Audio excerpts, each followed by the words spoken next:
Polres Soku Timur berhasil mengungkap 4 target operasi kasus 3C dalam operasi Sikat Musi 1 tahun 2026.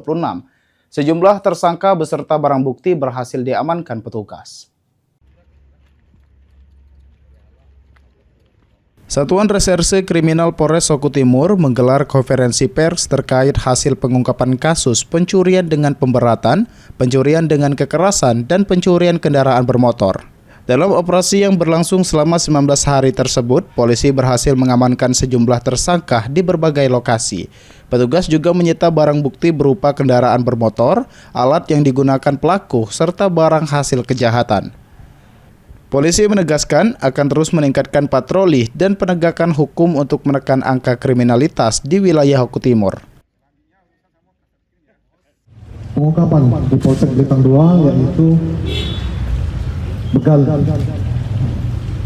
kemudian dan ketiga LP yang diungkap oleh Polres Soku Timur, Cepaka, dan Polres Matupura yaitu membobol rumah.